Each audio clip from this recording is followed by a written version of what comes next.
Maïf. Les gens qui font des économies, c'est quoi votre secret ? Parce qu'avec mon mec, on vient d'acheter un appart et elles ont disparu. Comme notre libido. Alors, ce qui donne envie, c'est d'économiser jusqu'à 12 000 € en choisissant l'assurance emprunteur Maïf. Maïf, assureur militant. Pour un couple de 36 ans, assuré à 100%, empruntant 220 000 € au taux de 3% sur une durée de 20 ans. Voir conditions sur maïf.fr. Comment gérer et transmettre une maison de famille en limitant les conflits ? Vous vous posez des questions sur votre patrimoine ? Comment le constituer, le faire croître, le gérer ou le transmettre ? Le particulier et ses experts vous écoutent et vous conseillent en toute indépendance. Votre patrimoine à la loupe, un podcast imaginé par Le Particulier. Je suis Pauline Janico, journaliste au Particulier, et je consacre cet épisode au cas de Louise, 71 ans, qui vit en région parisienne. Louise a 2 enfants majeurs, une fille et un fils. Côté patrimoine, elle est propriétaire de sa résidence principale, mais aussi d'un domaine familial détenu en indivision avec ses frères et sœurs. C'est une ancienne bâtisse, entourée de terres agricoles et de forêts, d'une valeur totale d'1 million d'euros. Comment gérer un tel domaine en famille ? Quelles sont les solutions pour éviter les blocages ? Par ailleurs, Louise veut commencer à organiser sa succession pour éviter à ses enfants de payer des droits trop élevés. Elle souhaite aussi conserver la maison de famille à laquelle toute sa fratrie est attachée. Pour répondre à ces questions, j'ai à mes côtés Muriel Gamet. Elle est notaire associée au sein du cabinet Chevreux. Bonjour Muriel Gamet. Bonjour Pauline. Alors Louise et ses frères et sœurs ont hérité d'une maison de famille. Ils sont propriétaires à parts égales et ont chacun des enfants et même parfois des petits-enfants. Comment gérer un tel bien quand on est si nombreux ? Alors, Louise et ses frères et sœurs sont déjà dans une situation d'indivision, c'est-à-dire qu'ils sont déjà propriétaires uniquement d'un pourcentage du bien immobilier, d'une quote-part du bien immobilier. Donc, je ne sais pas combien Louise a de frères et sœurs, mais on va imaginer qu'elle a 3 frères et sœurs. Ils sont 3 au total. En tout, ils sont 3. Donc, ça veut dire qu'ils ont chacun 33% du bien. Exactement. On ne sait pas, dans la situation-là qui nous occupe, s'ils ont signé quelque chose ou pas. On va considérer qu'ils n'ont pas signé de convention d'indivision, ils n'ont pas organisé leur indivision.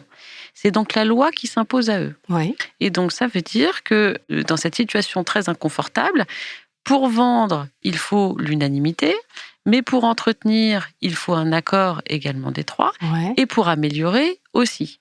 Donc, que l'on ait à créer une terrasse ou juste à changer les palissades autour de la maison, il va falloir des accords de tout le monde.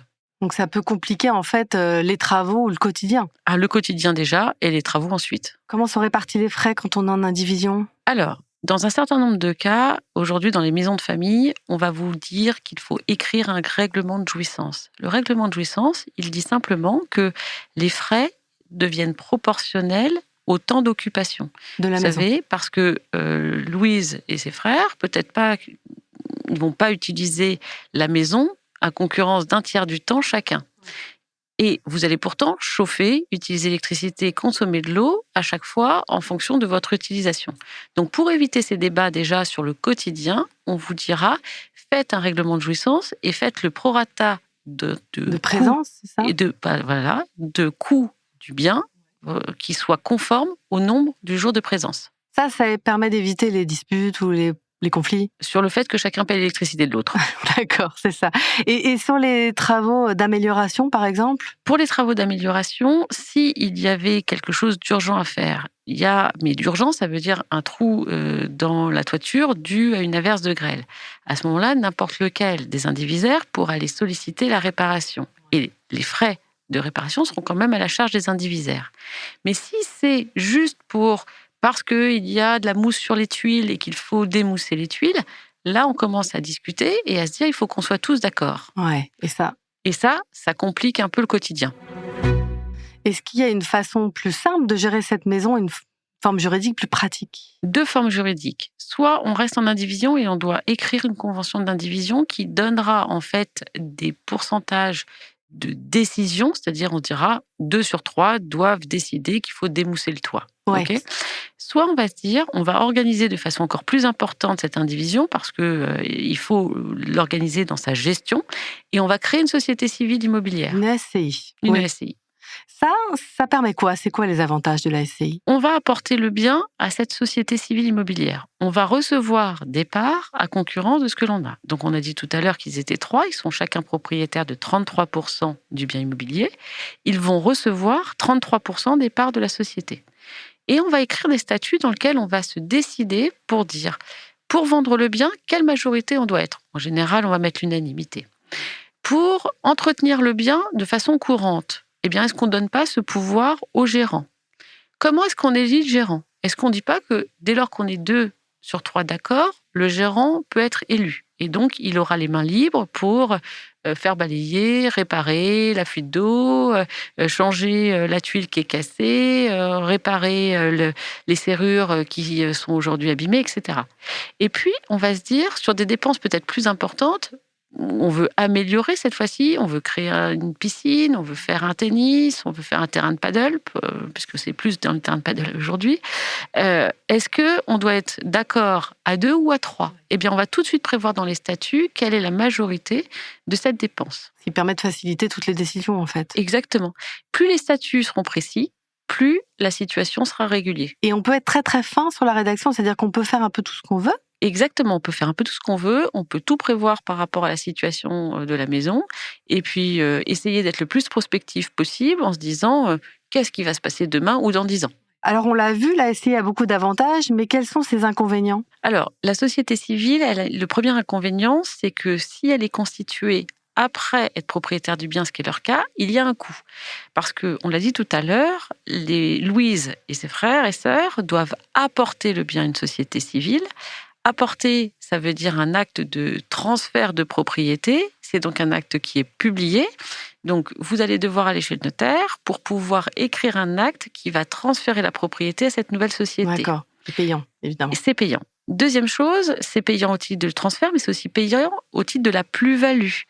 Et donc, si Louise et ses frères ont hérité il y a 5 ans de cette maison-là qui valait 1 million, qui vaut 1 million aujourd'hui, mais qui valait 800 000 à l'époque, ils vont avoir à payer un impôt de plus-value sur les 200 000. D'accord. Et donc, c'est moins confortable. Ouais.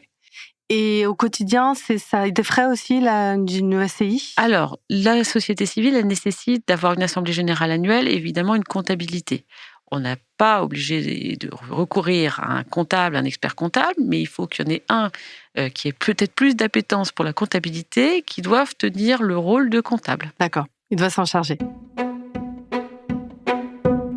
On a vu aussi que Louise veut commencer à transmettre son patrimoine à ses enfants. Elle a 71 ans.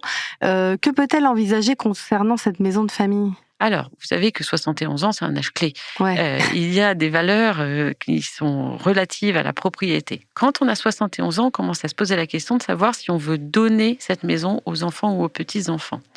Quand on veut donner à 71 ans, on ne veut pas forcément perdre la propriété du bien complètement parce qu'on a envie de continuer à y aller. Et en fait, il y a un mécanisme en France qui fait qu'on peut donner ce qu'on appelle la nue propriété et garder l'usufruit. Usufruit plus nue propriété, c'est égal à pleine propriété. Si je garde, moi, l'usufruit Louise, en gardant l'usufruit, je garde le droit de l'habiter gratuitement et de le louer et aussi d'en tirer les revenus. Et en fait, je ne transmets que la nue propriété à mes enfants. Il faut savoir que la loi fiscale nous donne des valorisations. C'est-à-dire que quand j'ai 71 ans, sur un bien qui vaut 100, mon usufruit vaut 30. Et donc, je donne pour 70 à mes enfants. Quand je dis je donne à 70 pour mes enfants, ça veut dire que je ne paye des droits de donation que sur 70 et pas sur 100. Donc, je fais une économie d'impôt. Et comme l'usufruit s'éteint gratuitement au jour de mon décès, eh bien, les enfants ne paieront jamais de droits de succession sur l'usufruit que Louise s'était réservé. Donc, c'est fiscalement avantageux. C'est toujours fiscalement avantageux de transmettre le plus tôt possible. Le plus tôt possible, ouais. Sachant qu'il y a les abattements entre parents-enfants aussi, également. Mais si elle fait cette opération-là, est-ce que ça empêche de créer une SCI malgré tout ? Non, ça ne l'empêchera pas. C'est juste, ça élargit le nombre de personnes qui devront apporter leurs biens à la société civile. C'est-à-dire qu'on imagine que Louise a fait cette donation à 2 de ses enfants. Elle en a 2. Eh bien, à ce moment-là, Louise et ses 2 enfants devront apporter en même temps que les frères et sœurs de Louise la propriété de cette maison à la société civile. Ouais. Ça demande simplement un accord unanime de tous. C'est-à-dire qu'ils doivent tous se mettre d'accord et réfléchir à s'ils veulent garder cette maison à terme. 100% des propriétaires doivent apporter le bien en même temps et donc il faut qu'il y ait un accord et une bonne entente des enfants de Louise avec leur oncle et tante. C'est important. Et la discussion, elle est importante justement aussi entre Louise et ses 2 enfants. Oui, parce que on est quand même dans une situation où Louise, qui a 71 ans, peut décéder. C'est ses 2 enfants qui deviendront plein propriétaires à sa place, mais ils seront dans une société avec leur oncle et tante. Si les oncles et tantes ont eux-mêmes des enfants, ils vont sans doute eux-mêmes décéder, ils vont sans doute eux-mêmes en fait transmettre la propriété de leur quote-part à leurs cousins. Et là, vous voyez qu'on va vite passer d'une situation de 3 indivisaires à potentiellement 9 ou 10. Ouais. Donc, la discussion est importante à ce titre-là. Et puis, la deuxième discussion aujourd'hui dans les générations, c'est de se dire, est-ce qu'on a envie d'être propriétaire familialement à l'endroit qui nous a été cher peut-être dans sa jeunesse, mais de la maison en Centre-France, alors qu'aujourd'hui, vous avez un enfant de Louise qui ne jure que par la Corse. À ce moment-là, il va vous expliquer que la transmission de ce bien, c'est très bien, mais en fait, il n'en aura pas l'usage, et de se retrouver dans une situation d'un bien dans lequel il n'aura pas de jouissance, il ne souhaitera pas aller, et en fait, dans lequel il aura une contribution financière sur l'entretien, ne lui intéresse pas. Oui, donc vaut mieux en parler en amont. Toujours. Merci beaucoup pour ces réponses, Muriel Gamet. Je rappelle que vous êtes notaire associé au sein du cabinet Chevreux. Merci beaucoup. Merci d'avoir écouté cet épisode. Vous pouvez retrouver votre patrimoine à la loupe sur Figaro Radio et toutes les plateformes de podcast. Ah, en attendant que la visio commence, t'as une voiture électrique, toi, non? T'es contente? J'hésite, moi. Ah bah n'hésite plus. Je suis trop contente. 3 € les 100 km, ça fait une sacrée différence. Surtout en ce moment. Wow, ah oui, en effet.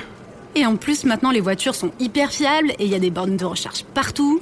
Ah ouais, c'est pratique. Non, c'est fantastique. Pour une énergie moins chère, plus souveraine et plus durable. Électrifions la France. Ceci est un message du gouvernement.